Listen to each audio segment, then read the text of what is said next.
الحمد لله وحده، والصلاة والسلام على من لا نبي بعده.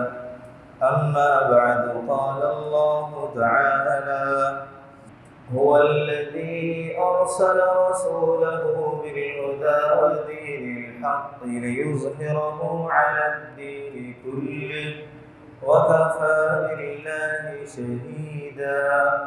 محمد رسول الله والذين معه أشداء على الكفار رحماء بينهم، تراهم ركعا سجدا يبتغون فضلا من الله ورضوانا. آمنت بالله، صدق الله مولانا العظيم، وبلغنا رسوله النبي الكريم، ونحن على ذلك من الشاهدين والشاكرين، والحمد لله رب العالمين.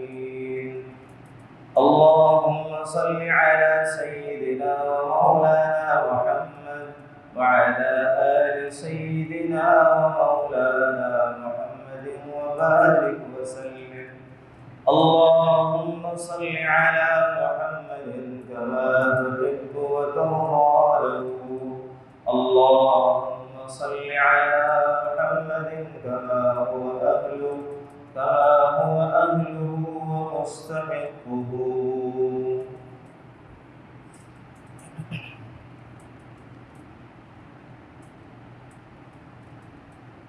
حاضر الاحترام، قابل الصدق والنوازل،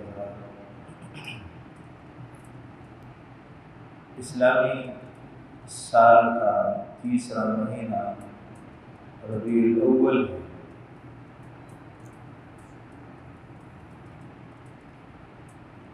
ربیع الاول کا مہینہ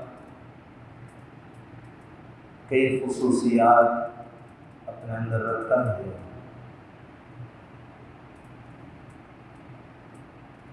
سب سے پہلی چیز وہ یہ ہے کہ اس مہینے کے اندر آپ صلی اللہ علیہ وسلم کی ولادت کا سعادت وجود میں آئی، اور دوسری طرف اگر نظر رکھی جائے تو یہی مہینہ آپ صلی اللہ علیہ وسلم کی وفات کا بھی ہے۔ اور امت محمدیہ کو اللہ تبارک و تعالی نے درمیانی امت بنایا ہے، افراط اور تفریط، کمی اور زیادتی سے بچایا ہے۔ فرمایا کہ وَكَذَلِكَ جَعَلْنَاكُمْ أُمَّةً وَسَطًا، تمہیں درمیانی امت بنایا گیا ہے۔ خیر الامور اوساطها، بہترین عمل وہ درمیانے درجے کا ہے۔ کہتے ہیں نا کہ ایک عمل انسان کرنا شروع کرے تو وہ مسلسل کرے، اگرچہ تھوڑا سا مگر کرے مسلسل کرے، تو تھوڑا سا عمل ہو مگر وہ مسلسل۔ تو اسی لیے فرمایا اس امت کی امتیازی شان یہ ہے کہ یہ درمیانی درجے کی امت ہے۔ تو ہمیں دونوں اطراف پر نظر رکھنی ہوگی۔ اگر ہم آپ علیہ السلام کی ولادت پر خوشی منانے میں حد سے تجاوز کرتے ہیں تو اس طرف ہمیں یہ دیکھنا پڑے گا کہ اسی مہینے میں آپ صلی اللہ علیہ وسلم کی وفات بھی ہے۔ اور اگر ہم وفات پر غمی مناتے ہیں اور اس پر حد سے تجاوز کر جاتے ہیں تو فرمایا کہ دوسری طرف اگر ہم دیکھیں گے تو آپ علیہ السلام کی ولادت بھی تو درمیانہ میانہ روی کا طریقہ یہ ہے کہ انسان اعتدال میں رہے اور آپ علیہ السلام کی سیرت، صورت، کردار اور آپ کی ہر چیز کو اپنانے کی کوشش کرے۔ صرف دکھلاوے کے کام کرنے سے کوئی آدمی نبی کا عاشق، یہ نبی کا فرما بردار نہیں بن جائے گا۔ نبی کا سچا فرما بردار بننے کے لیے، نبی کے ساتھ سچی محبت رکھنے والا بننے کے لیے ہمیں اہم کام کرنا ہوگا۔ وہ کام یہ ہے کہ زندگی اپنی حضور علیہ السلام کے طریقے پر لائی جائے۔ شب و روز ہمارے اس انداز میں ہو کہ ہم آپ علیہ السلام کے طریقے پر زندگی گزار رہے ہیں۔ کل رات میں ایک پروگرام میں بیان میں مولانا عبدالوحید کشمیری صاحب ادارۃ المعارف جو ایوب گولڈ میں ہے، اس کے محتمم بیان فرما رہے تھے کہ مولانا یوسف لدھیانوی شہید نور اللہ مرقدہ فرماتے ہیں کہ 24 گھنٹے میں میرا ایک لمحہ بھی سنت کے بغیر نہیں گزرتا، ایک لمحہ بھی سنتوں کے بغیر، یعنی آپ علیہ السلام کی طریقے کے خلاف نہیں گزرتا۔ کیسے خوش نصیب ہیں وہ لوگ جن کا سونا، اٹھنا، بیٹھنا، جاگنا، زندگی کا ہر عمل اللہ کے رسول صلی اللہ علیہ وسلم سے مشابہت رکھتا۔ کیسے خوش نصیب ہوں گے وہ؟ اور ہماری کمزوریاں، کوتاہیاں، وہ حصے کہیں زیادہ بڑھ کر ہے۔ تو ہمیں سب سے پہلے اس میں اعتدال پیدا کرنا چاہیے۔ اعتدال کہ آپ علیہ السلام کی سیرت صورت سنیں، ان کو اپنائیں، ان کے مطابق زندگی گزارنے کی کوشش کریں۔ دوسری بات اس میں یہ ہے کہ آپ علیہ السلام کے مقامات ہم نے سنے، سیرت سنی، مگر میں آپ کے سامنے چند ایسے حالات بیان کرنا چاہتا ہوں جس سے آپ صلی اللہ علیہ وسلم کا مقام غیروں کی نظروں میں، جو مسلمان نہیں ہیں، جو کافر ہیں، جو ایمان نہیں لائے، ان کی نظروں میں اللہ کے رسول کا کیا مقام ہے، ان کے نظروں میں اللہ کے رسول کا کیا مقام ہے، وہ چیز بہت زیادہ اہمیت کے حامل ہے۔ سب سے پہلی چیز یہ ہے کہ آپ صلی اللہ علیہ وسلم کا سب سے پہلا اور سب سے بڑا معجزہ خود آپ علیہ السلام کی ذات اقدس ہے۔ فَقَدْ لَبِثْتُ فِيكُمْ عُمُرًا مِّن قَبْلِ، اللہ کے رسول نے جب نبوت کا اعلان کیا اور نبی ہوئے، مبعوث ہوئے، تو کیا فرمایا؟ فَقَدْ لَبِثْتُ فِيكُمْ عُمُرًا مِّن قَبْلِ، اس سے پہلے میں تم میں کتنی عمر گزار چکا ہوں، تم میرے بارے میں سب کچھ جانتے ہو، میرے حالات، میرے کردار، میرے اوصاف، میرے مناقب، میرا خاندان، میری آل اولاد، میرے ماں باپ، آباء و اجداد، ہر چیز تمہیں معلوم ہے۔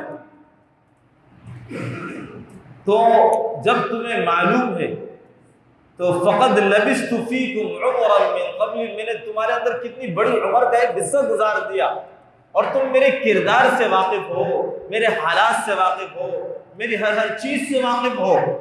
جب ہر چیز تمہارے سامنے آیا ہے تو پھر جب میں نبوت کا دعویٰ کر رہا ہوں، میں نے آج تک تم پر کسی پر الزام نہیں لگایا، میں نے جھوٹ نہیں بولا، بہتان نہیں باندھا، میں نے آج تک جھوٹ نہیں بولا ہے، تو میں اللہ احکم الحاکمین پر کیسے جھوٹ باندھ سکتا ہوں؟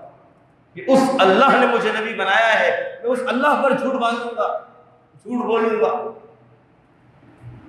تو نبی علیہ السلام کی جو ذات ہے، یہی سب سے پہلا معجزہ ہے امت کے یہاں۔ اللہ کے رسول نے جب نبوت پیش کی ہے تو سب سے پہلے اپنی ذات کو پیش کی، سب سے پہلے اپنی ذات پیش کی، اور آپ کی ذات کو جھٹلانے سے ہر کوئی قاصر رہا۔ آپ کی ذات اور کردار ایسا اجلا اور صاف ستھرا تھا کہ ہر کوئی آپ کے اوپر انگلی نہیں اٹھا سکتا تھا۔ ایسی صاف اور پاکیزہ زندگی اللہ کے رسول صلی اللہ علیہ وسلم نے گزاری تھی۔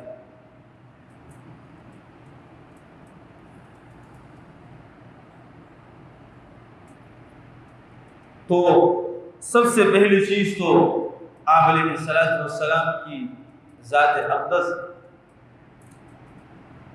پھر جب آپ علیہ السلام 3 سال تک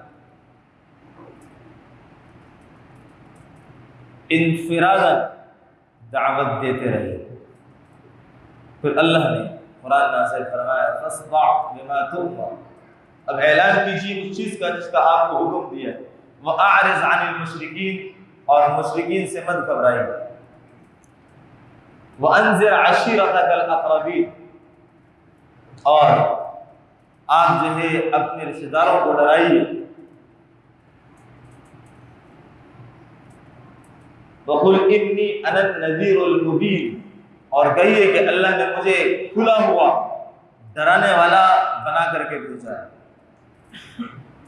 اس کی ضمن میں ایک بات کرتا چلوں، وہ یہ ہے کہ لوگ کہتے ہیں کہ بشارتیں، خوشخبریاں زیادہ سنانا چاہیے اور خوف ڈر والی باتیں کم سنانا چاہیے۔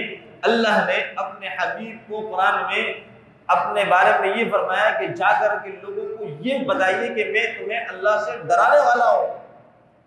یہ بہت کم فرمایا کہ بتاؤ جا کر کے میں تمہیں خوشخبریاں دینے والا ہوں۔ یہ بہت کم مقامات پر، زیادہ مقامات یہ ہے کہ میں تمہیں ڈرانے والا ہوں۔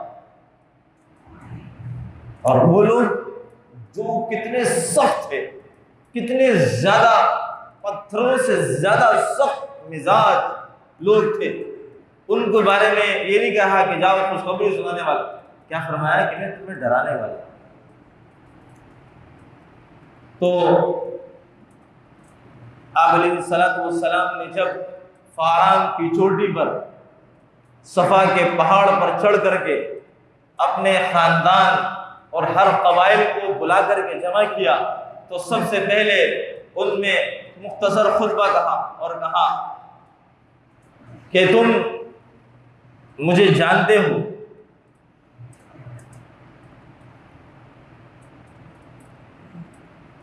اگر میں تم سے یہ کہوں میں نے آج تک تم سے کوئی جھوٹ بولا ہے؟ سب نے کہا نہیں، آپ نے تو آج تک کوئی جھوٹ نہیں بولا۔ اگر میں تم سے یہ کہوں کہ فلاں پہاڑ کے پیچھے سے ایک لشکر آنے والا ہے جو ہم پر حملہ کرے گا، تو کیا تم سب تصدیق کرو گے؟ سب نے کہا ہاں، آپ نے آج تک ہم سے جھوٹ نہیں بولا، تو ہم آپ کی تصدیق تو ضرور کریں گے، کیوں نہیں کریں گے؟ یہ لوگ کون ہیں؟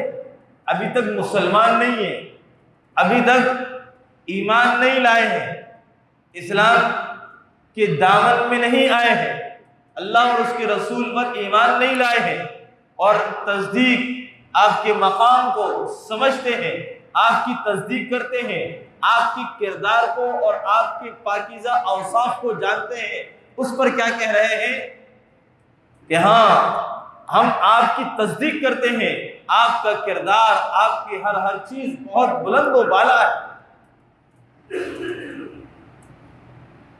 تو پھر اللہ کے رسول نے اللہ کی دعوت کو پیش کیا، جس کو انہوں نے ٹھکرایا، جس پر بڑے مسائل پیدا ہوئے۔ یہ وہ مقام تھا کہ جہاں اللہ کے رسول نے اپنی ذات سے اپنا مقام دکھوایا، منوایا، اور غیر بھی اس بات کو ماننے پر مصر تھا کہ نہیں، آپ کی ذات کے جو اوصاف اخلاق ہیں کسی اور میں نہیں۔ پھر اس کے بعد ایک موقع آتا ہے جب آپ کے لوگ آپ کے دشمن ہو جاتے ہیں اور آپ پر مکہ کی زمین کو تنگ کر دیا جاتا ہے، آپ کو مکہ چھوڑنے پر مجبور ہونا پڑتا ہے، پھر اللہ کا حکم آپ پر نازل ہوتا ہے کہ اب آپ نے ہجرت کرنی ہے، اور سارے کفار آس پاس کے قبائل سب اس بات پر جمع ہو کر کے سازشیں کر رہے ہیں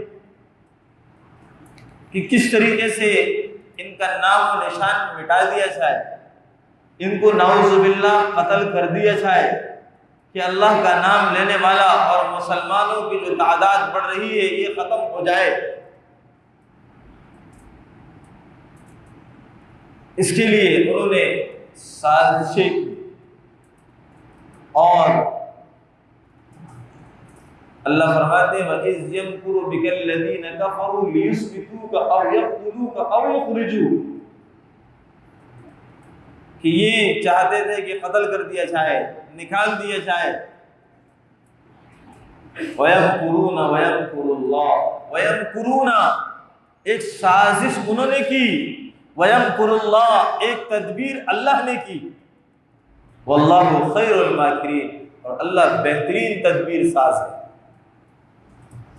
انہوں نے قتل کرنے کی سازشیں بنائی، تمام راستوں میں گہراؤ ڈالا، گھر کو محصور کیا، تمام راستے بند کیے، تمام چیزیں انہوں نے اپنے اعتبار سے تمام سازشیں مکمل کی۔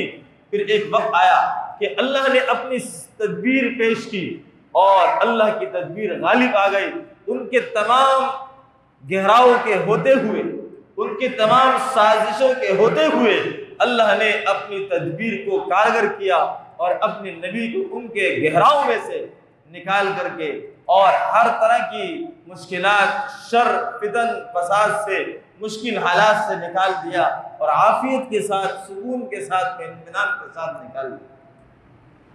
مگر یہ لوگ اس وقت قتل کرنے کے در پہ، مگر حال یہ ہے آپ کو امین مانتے ہیں، امانت دار مانتے ہیں، خائن نہیں سمجھتے، اور انہی کافروں کی امانتیں اللہ کے رسول کے پاس رکھی، انہی کی امانتیں جو لوگ، جو قبیلے والے آئے ہیں کیا کرنے کے لیے؟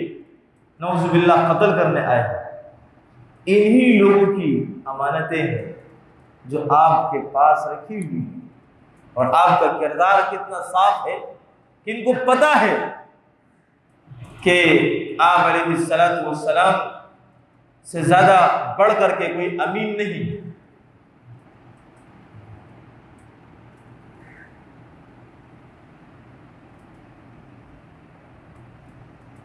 پھر اب آپ نے حضرت علی رضی اللہ عنہ کو ساری امانتیں دے کر کے کہا دیکھو اللہ سے ڈرنا، ان کی امانتیں ان تک پہنچانا، اس میں خیانت نہ کرنا، اس میں خیانت نہ کرنا۔ یہ تمام باتیں آپ علیہ السلام نے انہیں بتائیں، سکھائیں، سمجھائیں، اور پھر آپ وہاں سے چلے آئے۔ مطلب ایسے لوگ جو اتنے سخت تھے مگر آپ علیہ السلام کی ذات اور آپ کی صفات سے اتنے مطمئن تھے کہ کچھ بھی ہو جائے، کتنے پکے تھکے دشمن ہیں مگر اپنی امانتیں آپ علیہ السلام کے پاس رکھوا رہے ہیں، تو آپ کا کیا مقام ہوگا، آپ کا کیا مقام اور کردار ہوگا۔ اور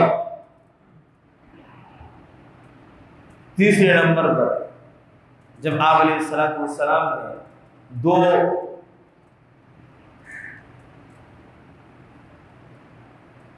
جنگیں، غزوہ بدر، غزوہ احد کے بعد ان سے صلح کی، صلح کے بعد اللہ کے رسول نے تمام اطراف کے لوگوں پر، بادشاہانوں پر خطوط روانہ کیے۔ قیصر روم ہرقل کو بھی خط روانہ کیا اور اس میں اللہ کے رسول نے دین اسلام کی طرف دعوت دی. وہ عیسائی مذہب کے تھے اور ان کو کہا کہ تمہارے لیے 2 اجر ہے، ایک اپنے نبی پر ایمان لانے کا اور ایک مجھ پر ایمان لانے کا. جب وہ خط ہرقل نے پڑھا، کہا کہ اپنے لوگوں سے، درباری مجھ سے، کہ دیکھو عرب والوں میں سے کوئی یہاں ہمارے ملک میں آیا ہوا تو نہیں ہے. معلوم کیا گیا تو پتہ چلا ابو سفیان اپنے کچھ لوگوں کے ساتھ تجارت کی غرض سے ہمارے ملک آیا ہوا. ابو سفیان کو اس کے ساتھیوں کے ساتھ بلا لیا گیا، دربار میں طلب کیا گیا. جب طلب کر لیا تو ہرقل نے کہا کہ تم نے اس نبی سے جس نے نبوت کا دعویٰ کیا ہے تمہارے اندر، اس نبی سے زیادہ قرابت دار، رشتہ داری میں سب سے زیادہ کون قریب ہے؟ ابو سفیان نے کہا کہ میں سب سے زیادہ قریب. ہرقل نے کہا کہ آپ آگے آ جائیں اور آپ کے تمام ساتھی آپ کے پیچھے بیٹھ جائیں، اور ان سے کہا کہ میں جو سوال اس سے کروں گا اگر اس نے جھوٹ بولا تو آپ نے اس کا جھوٹ مجھے بتا دینا ہے کہ اس نے جھوٹ بولا. ابو سفیان یہ چاہتے تھے کہ میں اللہ کے رسول کے بارے میں جھوٹ بول دوں، غلط بیانی کر لوں، مگر کہتے ہیں کہ میری جرت نہیں ہوئی کیونکہ مسلمان نہیں تھے اس وقت.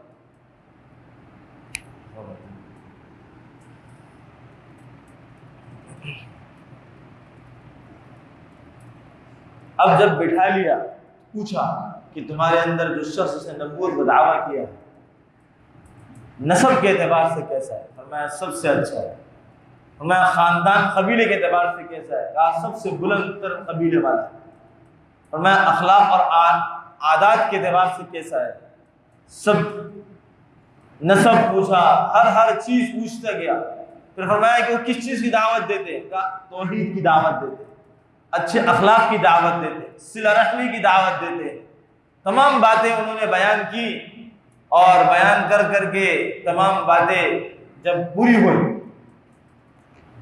پھر کہا کہ تمہارے وہ لوگ جو مسلمان ہو رہے ہیں وہ مرتد ہو جاتے ہیں یا نہیں؟ کہا کہ نہیں. کمزور ایمان لا رہے ہیں مالدار؟ فرمایا کمزور ایمان لا رہے ہیں. فرمایا انہوں نے کبھی جھوٹ بولا؟ کہا کبھی جھوٹ نہیں بولا. تمام باتیں جب پوچھتے گیا تو فرمایا کہ کبھی کیا انہوں نے بدعہدی کی؟ انہوں نے کہا بدعہدی بھی نہیں کی. اب ابو سفیان پریشان ہے کہ میں کہیں غلط بیانی کر سکوں مگر موقع ہی نہیں ہے کہ کہیں میں غلط بیانی کر سکوں. جب سارے سوالات کر لی تو آخر میں سارے سوالات کے جوابات ابو سفیان نے جب دے دیے تو ہرقل نے کہا یہ شخص واقعی نبی ہے، کیونکہ ان کے اندر کوئی بادشاہ نہیں گزرا کہ میں یہ سوچتا کہ یہ اپنے آباء و اجداد کی بادشاہی لینا چاہتا ہے. اس نے کبھی جھوٹ نہیں بولا. تو جو آدمی اپنی ذات سے جھوٹ نہ بولے، کسی اور پر جھوٹا بہتان نہ لگائے، جھوٹ نہ بولے، تو وہ ذات اللہ رب العالمین پر کیسے جھوٹ بول سکتی ہے؟ تو غیر جو ایمان نہیں لائے، یہاں اللہ نے ابو سفیان کی زبان سے بھی حق اور سچ اللہ کے رسول کے مقام کو بلند کروایا. جو ایمان نہیں لائے تھے، ہرقل جو مسلمان نہیں تھا، عیسائی مذہب پر تھا، اس کی زبان سے بھی اللہ نے اپنے نبی کے مقام کے لیے بلند الفاظ اور بلند اخلاق والے الفاظ کہلوائے. پھر ایک وقت وہ آتا ہے کہ جب اللہ نے اپنے نبی کو وہ موقع عطا فرمایا کہ جس موقع پر آ کر کے اللہ نے اللہ کے رسول نے مکہ کو فتح کیا. مکہ فتح ہو گیا. مشرکین جو پکڑے گئے سارے جمع کر دیے گئے، اللہ کے رسول کے دربار میں پیش کر دیے گئے. اللہ کے رسول نے پوچھا